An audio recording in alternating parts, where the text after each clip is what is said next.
Hola chicos, ¿cómo lo lleváis? Estamos en el día 4 del encierro por el coronavirus y vamos a ver. Os vuelvo otro tutorial, en este caso sería el primero sobre la industria propiamente dicha y es un repaso histórico a las etapas de la industrialización en España. Acordaos que este es uno de los posibles temas de pregunta larga en examen EBAU y que es complejo porque son muchas etapas y hay que reducirlas a lo esencial, bastante poquito al final de cada una si nos dejan solamente una página. Es de comprender que en este caso nos pregunten por un lado las etapas históricas y por el otro la actual. Yo voy a haceros varios tutoriales en los que voy a ir repasando históricamente toda la industrialización hasta la actual. Y en este primero, pues empezamos con el siglo XIX, hacemos una primera etapa que supone la segunda mitad del siglo XIX, y luego ya en el siglo XX haremos varias etapas que son las esperables, es decir, una primera etapa hasta la Guerra Civil, luego una segunda etapa con los años de la guerra y la inmediata posguerra, que son de autarquía en lo que toca a la economía, como bien sabéis ya, y otro sobre otra etapa que es la de el desarrollismo. Ahí acabará esta presentación, no sé si me dará tiempo en este tutorial a grabar todo, y luego haremos las siguientes etapas. Pues empezamos con el siglo XIX. Y como veis, hay que empezar comentando que la industrialización en España fue lenta y tardía respecto a otros países de nuestro entorno. En esta diapositiva podéis ver las razones, que son de todo tipo. Razones puramente económicas, como el carecer de recursos clave, como podría ser, en este caso, el algodón, para la industria textil, o el escaso capital que tenía España en esta época debido a la situación de crisis económica y financiera casi recurrentes, la mala situación política y social en buena parte del siglo XIX en España, con todas las revoluciones, golpes de Estado y cambios que ya habéis estudiado, el tener un mercado reducido de demanda, y, por supuesto, el atraso tecnológico que nos hacía depender de la tecnología inglesa o francesa. Si a esto le sumamos una política proteccionista que está bastante discutida por los expertos, aunque no se acaban de poner de acuerdo si fue la más adecuada o no, y unas medidas que tendieron a vender los derechos de explotación de parte de nuestros principales recursos, como eran los minerales, a empresas extranjeras mediante concesiones públicas, pues tenemos el porqué de tanta lentitud y de esta industrialización tardía y pequeña todavía, hasta 1900. Poco a poco, en ese sentido, irá mejorando la situación a lo largo del primer tercio del siglo XX. Ya veremos por qué, ahí os pongo muy resumidamente los motivos. Y repasaremos después lo que pasó durante la Guerra Civil, la posguerra y el desarrollismo. En cuanto a la primera etapa, esta que os estaba comentando, en el siglo XIX, hay que tener en cuenta, como os pone el libro antes de empezar este tema, los factores. Factores de localización. En este caso tenéis los clásicos.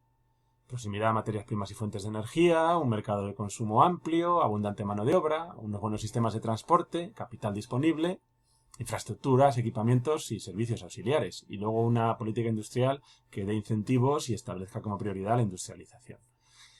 Pocos factores de ese tipo en España estaban en buenas condiciones para permitir una concentración industrial que nos hiciera un país destacado, y por eso el retraso, de nuevo insisto, y el ritmo lento. Al principio, ¿dónde se va a hacer esta industrialización? En zonas donde hay minerales, cercanas a minas, por supuesto en las áreas más desarrolladas urbanamente y con concentración ya de pequeñas industrias, y en los puertos. Aquí tenéis un repaso a esta primera etapa muy esquemático, y aún así tendréis vosotros que hacer una labor de resumen. Os he hablado ya de la coyuntura, con todos esos factores que dificultaban la industrialización en España. Y en cuanto a la estructura, hay que decir que las industrias españolas en el siglo XIX y en general durante toda nuestra industrialización hasta hoy en día eran predominantemente pequeñas y medianas, pymes.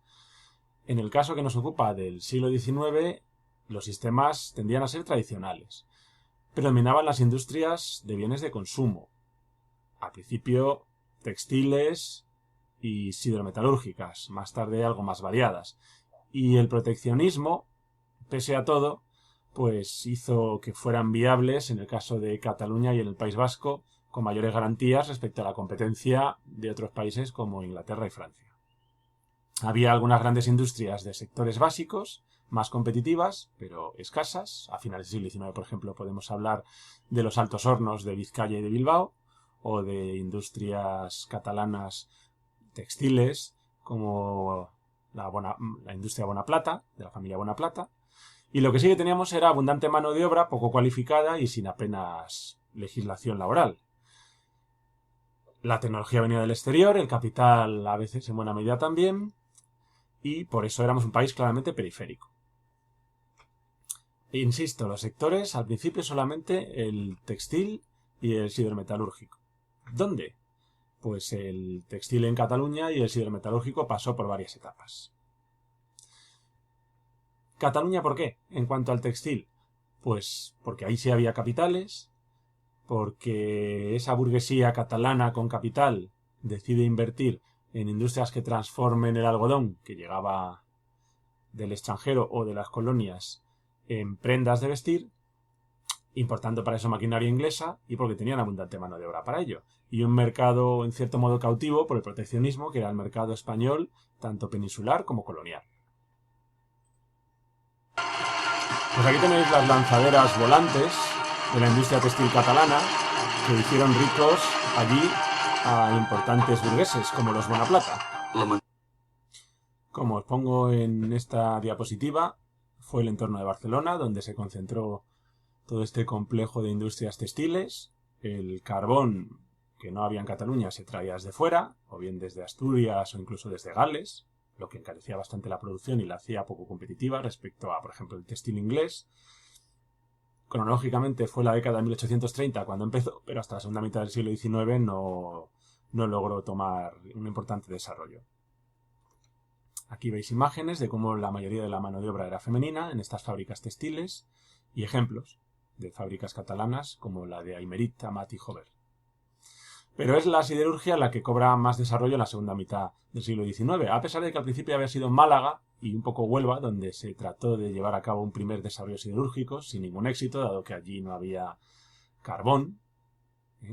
Y Asturias el siguiente, donde sí había carbón y cercano al mineral de hierro vasco, pero que al no ser de mucha calidad ni tener abundante capital allí para invertir, tampoco cuajó. Así que va a ser el País Vasco, y sobre todo cuando se pueda usar su mineral de hierro con la entrada de los convertidores Bessemer, a partir de la Restauración, cuando cobró un despegue allí la industria siderúrgica, apareciendo los llamados altos hornos de Bilbao y de Vizcaya, en parte financiados con capital del propio lugar, con estos bancos que se crearon a finales de siglo, el Banco de Bilbao y el Banco de Vizcaya. Así que tenemos varias etapas en la siderometalúrgica y la importante es la de la última parte del siglo con este foco vasco. Foco que generó uno de estos llamados paisajes negros de la primera revolución industrial, lleno de humo, contaminación y que transformó totalmente, en el caso que nos ocupa, la ría de Nervión, en las afueras del propio Bilbao.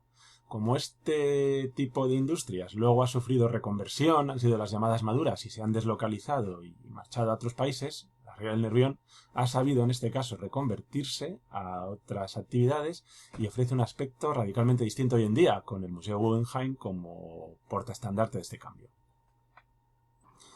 Y este es un convertidor. Aquí podéis ver el proceso que se lleva a cabo en uno de estos altos hornos, eso sí, con imágenes mucho más actuales, claro, que las de finales del siglo XIX, pero que no ha cambiado tanto y que básicamente es el que veis.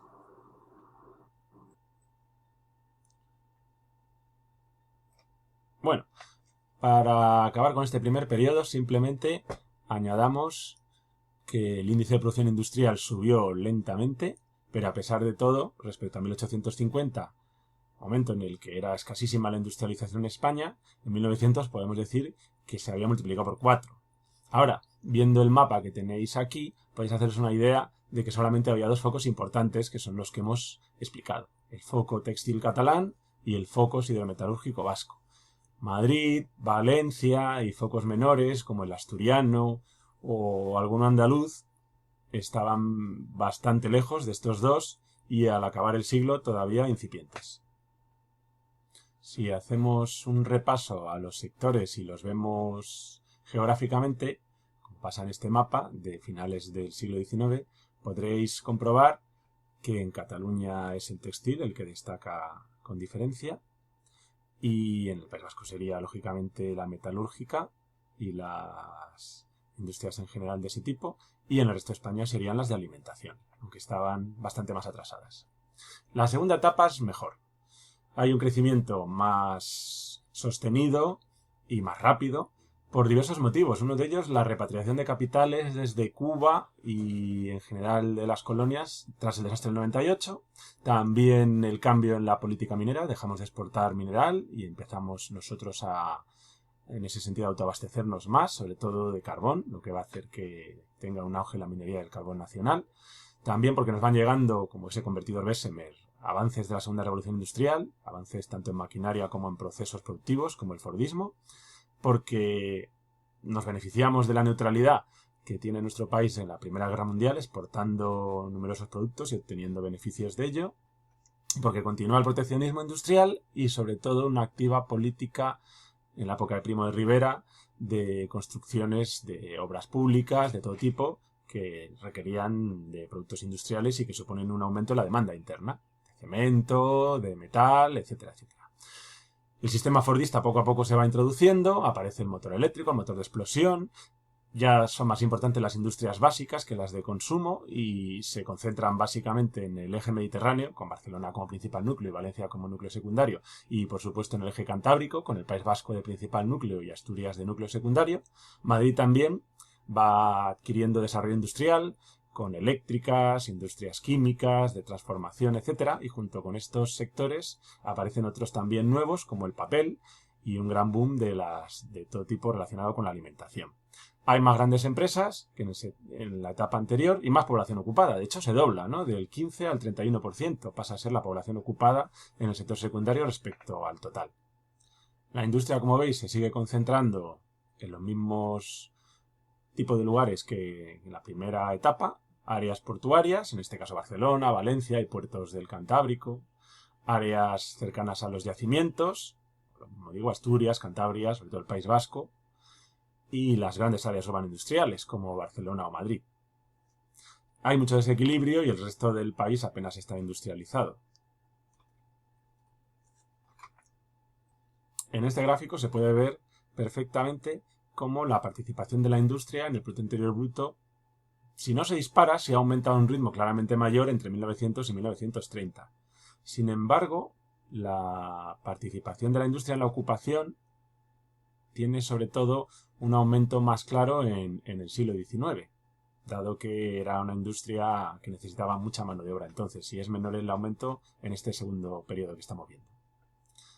El mapa muestra bien cómo sigue siendo una industria periférica, salvo en Madrid, y con esos desequilibrios de los que hemos hablado, y lo que puede sorprender relativamente es ver que a la altura ya de 1900, y esto seguirá pasando, es el sector de la alimentación el que claramente aporta más valor añadido, aunque el textil había ido creciendo bastante y la hidrometalúrgica o los nuevos sectores que hemos dicho también, de manera que esto será una constante y todavía en la etapa actual sigue siendo la industria alimentaria la que más aporta al total industrial en dinero. Aquí podéis ver la diversa localización por sectores. Ya sabemos la siderurgia y la textil, y en cuanto a la alimentaria y otras tradicionales, pues junto con Cataluña o Madrid, ahí sí que aparecen zonas nuevas, como puede ser una Galicia, o una Santander, o un Aragón, dependiendo del producto. A las nuevas hay que decir lo mismo, ¿no? Las químicas sí se concentran en zonas más urbano-industriales, pero las corchotaponeras, conserveras o remolacheras sí que son mucho más variadas en su localización. Bueno, en definitiva, que aparecen sectores nuevos, como puede ser el automóvil, aunque será poco importante en España. De hecho, pues la única empresa destacable es la hispano-suiza y era bastante todavía tradicional en sus procedimientos, para nada como la Ford. Y la química, o la eléctrica, o la del papel. Termino esta primera tutorial mostrándoos cómo era la planta Ford de cadena de montaje, que aunque no llegue en esta época a España nada parecido, después de la guerra civil sí se empezará a aplicar en industrias como SEAT, siendo luego muy típicas. En el siguiente tutorial hablaremos de las etapas de mediados del siglo XX. Hasta luego.